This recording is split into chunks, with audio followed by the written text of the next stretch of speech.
Hello and welcome back to my Raider Remastered Let's Play. I will be looking at the level, we'll be playing through level 2 of Tihocan. So let's get going. As you can see from my saves, I started playing this and then about a quarter of the way through the level realised that somehow I'd not pressed record. So I'm going to have fun repeating myself now. So here we are, dropping down again. This is a long drop from the system.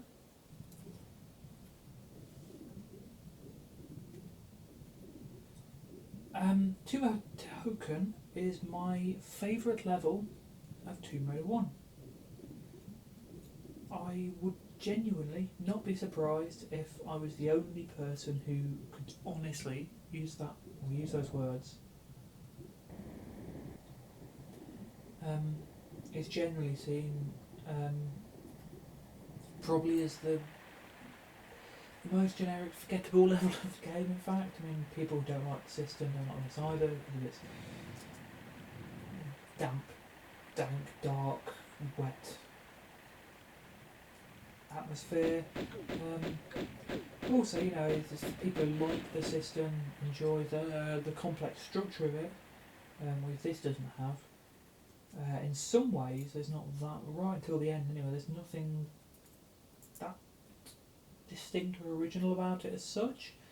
For me, I love the atmosphere, as I was saying with my system playthrough. I really like the cold, wet atmosphere of these anyway. It's just generally my aesthetic preference.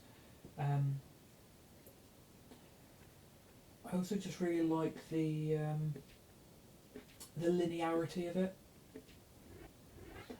I was trying to put this into words a few minutes ago when I thought I was recording, and saying why one of my main criticisms of the Legend, well, not the Legend trilogy, but particularly Legend, but also Underworld, is that they're very linear, and yet I really like linear levels in the core games, and that's because with Legend and Underworld, they are entire kind of zones, areas. Like it's almost like the whole of Greece is linear. Whereas here, it's more a case of this is one level that's linear, and you're going on quite an epic sort of journey. Instead of having a hub, whatever, you really are going on a long journey from A to B, and you're going somewhere different with it. There's only a few fully linear levels. When I say epic, I mean I really am talking about, in particular, this bit here, which is I think probably the longest hallway in any core design game, in any sort of official Tomb Raider game. That switch changes the current from pushing towards us to pulling us along, and this is a really long hallway. I mean, given that was the current pulling you along as well, that would take a very long time to go down without the current. So yeah, it's taken on this kind of long, slightly daunting journey, which I really appreciate that kind of adds a sense of scale and scope. It makes it that bit more, I don't know, just makes it feel more grand, which I really like. It's not like again, particularly in Legend, where you are going along and you go along this one particular hallway, passageway, whatever, meet a couple of traps, have a boss fight at the end, and then come back. That's it, sort of thing. Which is just sort of the default structure of those early Crystal Dynamics games, which I find just a touch uninspiring. This is a rare example of a core design level which is pretty much entirely linear. There are a few. Caves is obviously one of them right at the very start. Atlantis, which that's just part of the genius of the structure of that level though. Wow, he disappeared right up here. Like there's nowhere to go. What else is there? Great Wall, which again, is a first level. I suppose it's very similar for Jungle and Tomb Raider 3 actually. First level, fair enough, a linear thing kind of works. Suppose you've got something very similar with Tomb SF actually. But yeah, that's kind of a first level thing. And there's the odd little one, Ice Palaces, and the great example of one which kind of takes on a very sort of epic scale by being very linear and taking you from one place to another, to another, to another, and feeling like you're going on a long journey into something really unknown. I like that, it's that plunging into the unknown kind of feeling.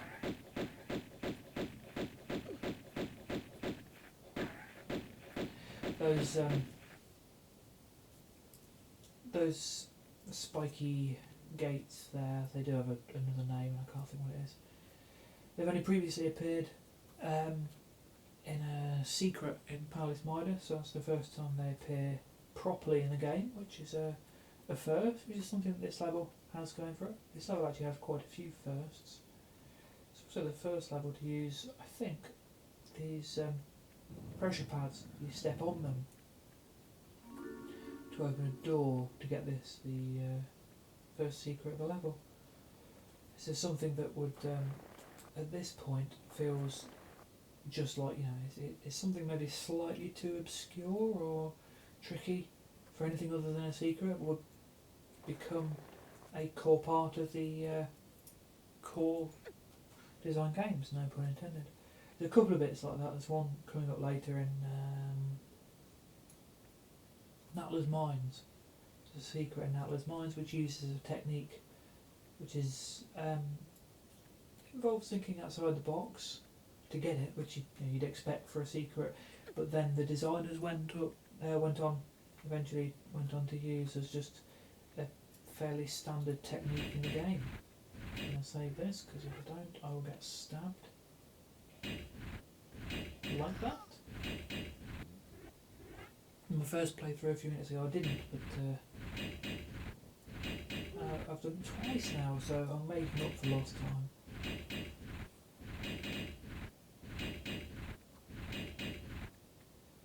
And there we go, playing it like someone who's actually played Tomb Raider before.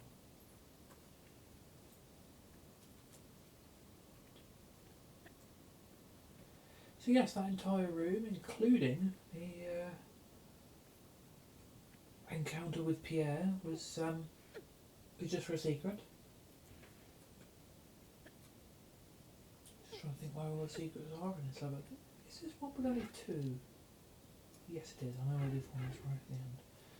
Okay, we have an axe here, which is the first time since City of Copacabana, I think. Which is quite cool, but you don't get that many kind of recurring elements between episodes or areas or whatever. So for something like that to... I think these might be the only two levels in the whole game that have them.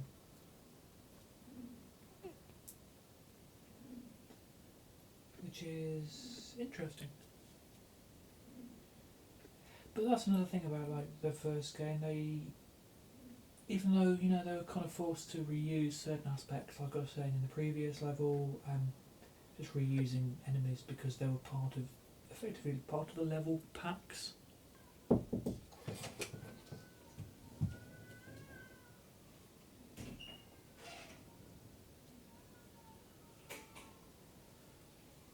I don't think this is actually good enough to pick it up, but there are cats having a fight outside.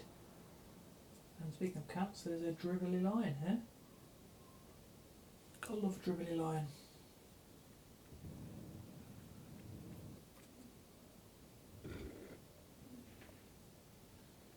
Plenty of dribbly lions in here. So I think we just turned on the water. So we can go back down into the secret room. The secret door is now closed for reasons unknown. And get up to this. I always forget that rat is even a thing because the way it stood still until you get right up to it makes you think it's a dead one. Makes it look like it's already killed. So anyway, yes, another room done, and then another long, well, not anywhere near as long as the one here, but another long journey along the swimming. Journey along a swimming. Yes, that's right. That's how English works. Yeah, anyway, another reasonably lengthy kind of underwater hallway to get to the next room. So let's save now we're here. This is much further than I got last time before realising I hadn't recorded it. Nope, that's not quite yet. Oh, yeah, it's up here. So yeah, this is, one room with a puzzle and then another one and another one, and there's always... It's not just a door straight into the next one. There's... Oh, I use a bloody shotgun because I've just not been using my other ammo.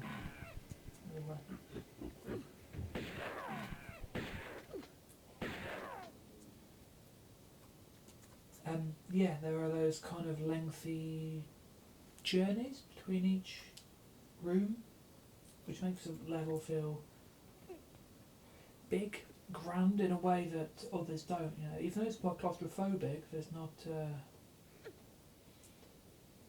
Yeah, I've forgotten to open that, haven't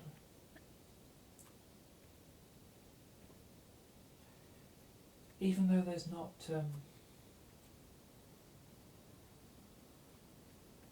There are no big grand rooms. There are no.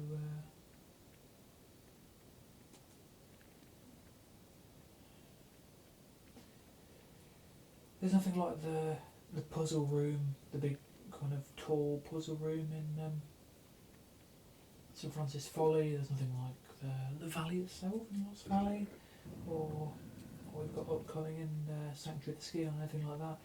It nevertheless feels kind of grand in its own way because of how far you travel. I think you probably travel further in terms of distance in this level than maybe any other. I don't know. Maybe any other core design level. I might be totally wrong there, but in terms of kind of certainly geographical distance, there's lots where you go back on yourself and kind of go up and around like Atlantis. It is a long, long level in terms of its in terms of how much Lara literally runs. But in terms of geography, this must be one of the biggest levels, and that's kind of why I like it. It feels epic.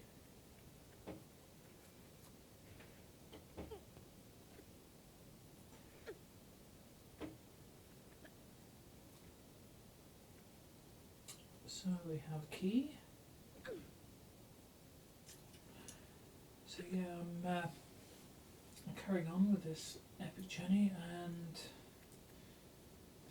this, in the original game, whenever you when you put this in, you get the secret sound for no particular reason, because it's not a secret. But the key does make these blocks float, which is a bit odd. But there we go. Yes, they've added skyboxes. Yes, I'm annoyed about that. You drop down. I mean, St Francis Folly is sort of hinted. Well, it suggested that the that main tall puzzle room is within the sort of tall rock structure. Can't remember what it's called. There's this part of Greece which does actually have those kind of structures with sometimes with monasteries on top. So yeah. That is realistic in a way, but yeah, you drop down, so you go right down to the bottom of that, so you're already on ground level and then going further into the rock.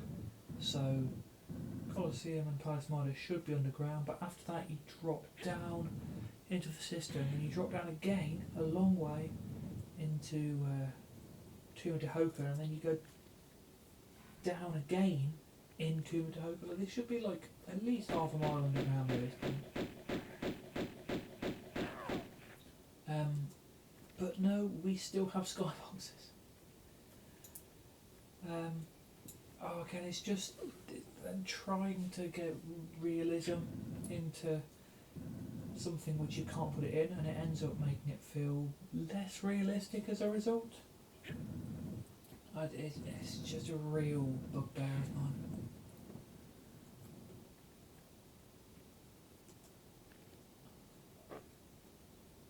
So these are our final gorillas, the lions we just finished off a minute ago. Well, I just finished off a minute ago. They were the final lions of the game. And I think those there might have been the final gorillas. Now there's a rat or two to come, and now we're the final rats in the game because we are right near the end of Greece now. And John Travolta and Olivia Newton-John are about to finally get together.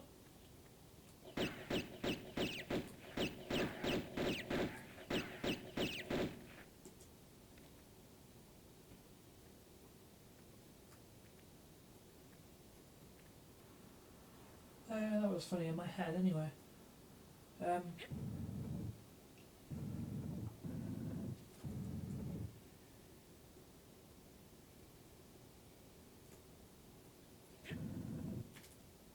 yes, a final bit of what you might call standard combat in the game there. So we have now offed all the rogue giant rats and gorillas in Greece. I know there's a trap in at least one of these little antechambers, so let's just save it. Well, there's a bit of ammo and pickups and stuff. I used to find this bit really scary just because the gorillas had come out, and I think for some reason I was really bad at fighting the gorillas more than the lions, even though I think I don't know which one actually has the higher. Which one's harder to kill? I don't know, but yeah, I used to get really nervous fighting the gorillas. So I'd always climb up onto that block really quickly. I'd be like, oh, the gorillas are going to get me. I never did, because I always climbed onto the block and killed them with pistols from a distance, so nothing to worry about. But that's the one with the trap. Get squished by boulders going in each direction.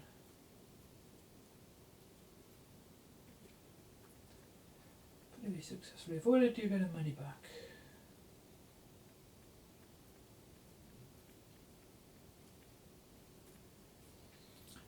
So I picked up one of the keys to enter the final area.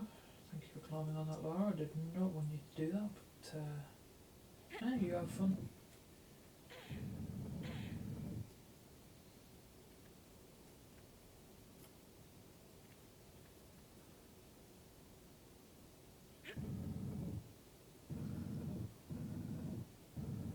Don't know what the writing on these pressure pad things is meant to be. I could look it up, but I can't be bothered.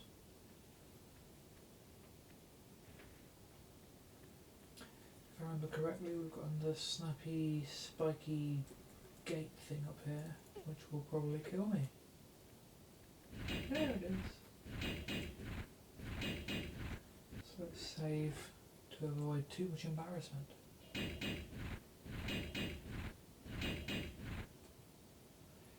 The embarrassment instead comes from the fact that I didn't die and I overreacted like an idiot.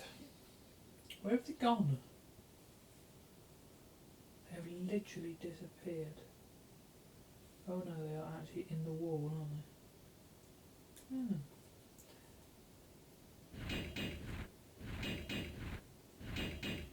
I wonder what's meant to be powering them.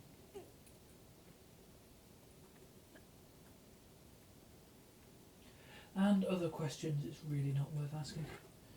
2 more rusty keys, 2 final rusty keys to get through here.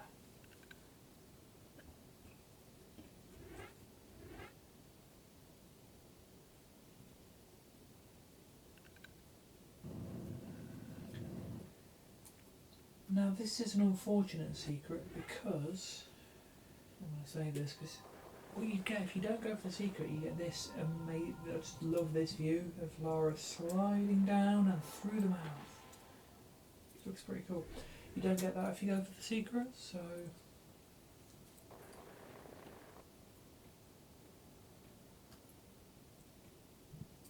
It's a bit. Yeah, you get a hint of it, but it's really bloody awkward. It actually looks really awful. So there we are.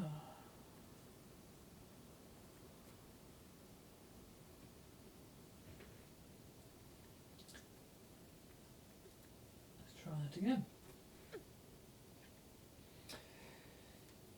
So yeah, this is a bit of a and this is a crumbling tile platform. Oh no. I had a feeling I'd do that. Could normally do that first time, but sometimes you just get it slightly off.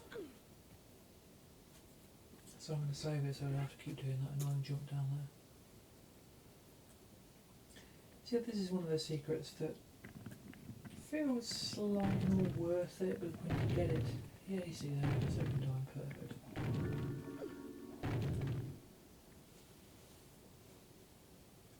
Not much there, but it's fun to do the jumps. You feel like you've earned it, but you don't get the nice kind of cool slide down the muddy slope and out of the statue's mouth. And that's kind of the end of the cistern style aesthetics, because this is I don't know, is this actually unique? Oh, hello, crocodile's there. I forgot about him. I can't. Yeah, there's probably some stuff in the earlier Roman levels which has this. Yeah, I think there is, like Colosseum and stuff, which has this kind of visual style, but this whole area here feels really different to the rest of the rest of the game. Also kind of again seeing sand. After a couple of levels of mossy, damp stone, it's very different.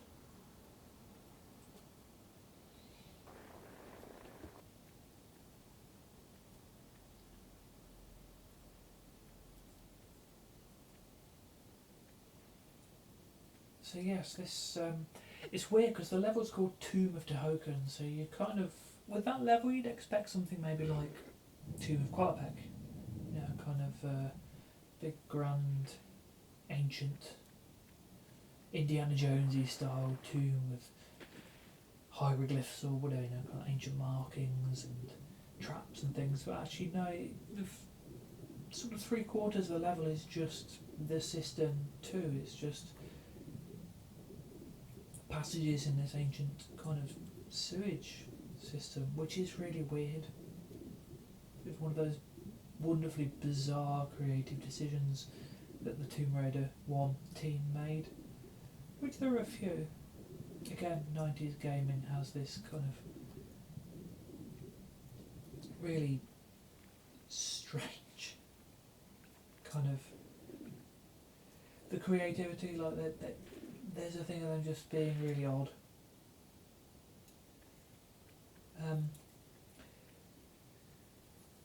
Yeah, I'll get to that in a minute.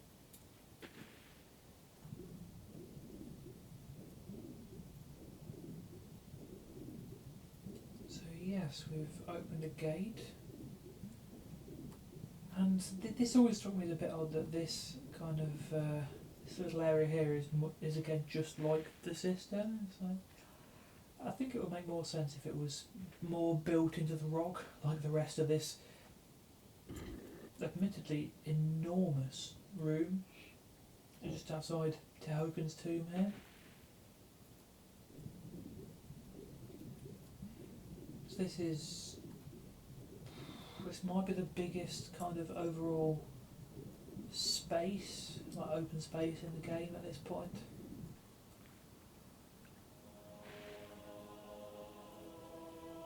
Spooky music.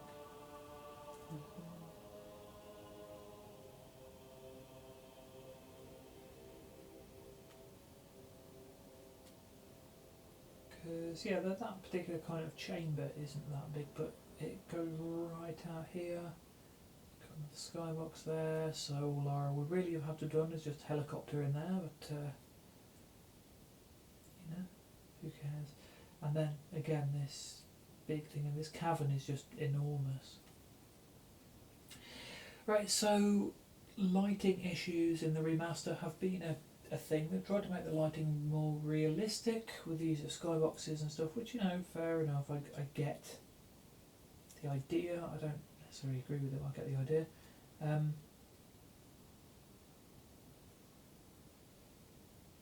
The problem here is when the lighting actually ends up making it look worse. Like there, these two centaur statues with crossbows, which is interesting because when they come to life they don't have crossbows. They're really obvious. You can see them there, whereas they're kind of hidden in shadow there. I think it's possible they might have been worse before it was patched. When I first played it, I actually didn't see them. I thought they'd changed it so they just appear rather than be statues. But there, you know what you're getting there. You've got two things up ahead of you. You subconsciously at least acknowledge them, so when they do come alive, it's sort of exciting. Whereas there, you could easily miss them. It would be exceptionally easy to miss them. Have I saved? Who knows? Let's save again. So you're going here. Again, you're mostly looking at this. You're not looking at the statues, but you really kind of have to make this work. There we go. Now there is actually no need to kill this. You can just go into the room. It's always fun to do.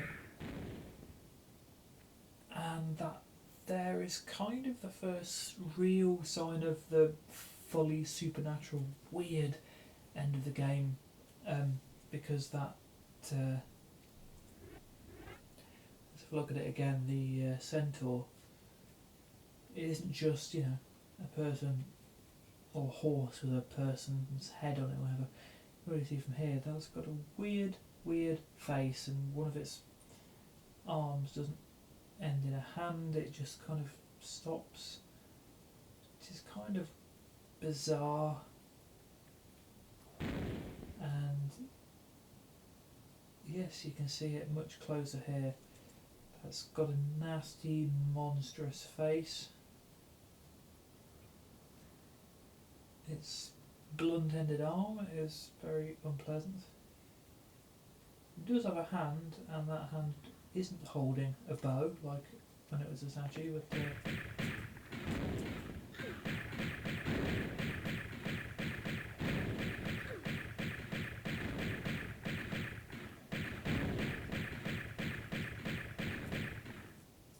and it's firing these things.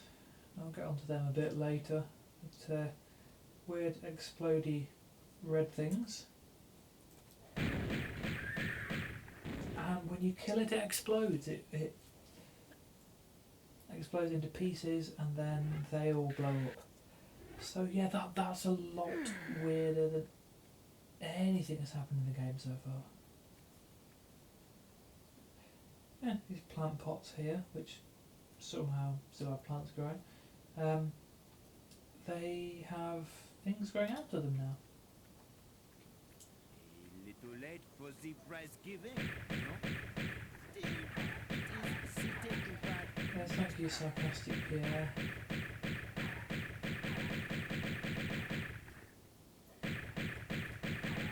It's only doesn't take much killing for an area, because all the bosses in the very kind of final bosses in the first game are all human or human-esque. So he's the What? Humanoid. So he's the final boss in Greece, which is not surprising because he's been bugging us the whole time. It doesn't take much killing, especially if you've got your magnums out, and why not? Because if you've got them, you might as well use them because you get a bunch of ammo off him. If you've not got them before, you do actually take them off him, which is something. And yes, somehow he made his way here and got the ski on first, even though the door was locked and guarded by 2 supernatural Atlantean centaurs, and all the doors on the way here were equally locked with keys in place and whatever, and yet he still got here before us. I mean, if you're going to go with a kind of may the best man win type attitude, then he's clearly a far superior archaeologist than Lara, because he manages to do all this without having all the issues that she does. But he's tried to kill us, so we've killed him and taken a key from somewhere that he had, which opens the door to the tomb itself, in which Tihocan lies. But before we do that, let's have a quick look at this room. Now, outside here, I'm going to save this just because no my luck will end up dying. Outside here you have a second centaur. So there are 2 supernatural Atlantean centaurs here with firing explosive stuff at anyone who tries to even approach this room. So it's well guarded, you'd think. Except no, because it's got a skybox. So instead of going through all those traps and getting past the centaurs, which are guarding a locked room with the ski on in it and so on, what you could actually do is just drop through there. That's the worst security in the history of anything. It's just a really good example of how the idea of making it a bit more realistic is just ludicrous. And Lara enters the tomb. Here lies Tihocan, one of the 2 just rulers of Atlantis, who even after the curse of the continent had tried to keep rule here in these barren other lands. He died without child, and his knowledge has no heritage. Look over us kindly, Tihocan.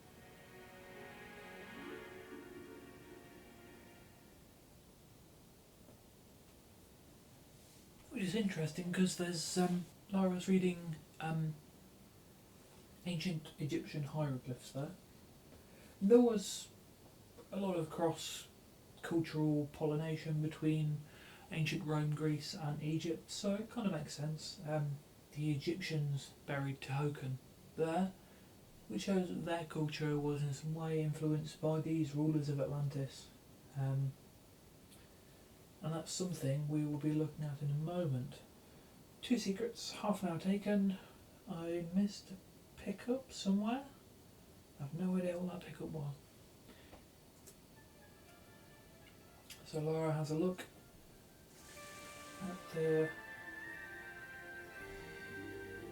2 bits of the ski on, and they give her this vision of ancient Egypt and, well, of ancient Atlantis here.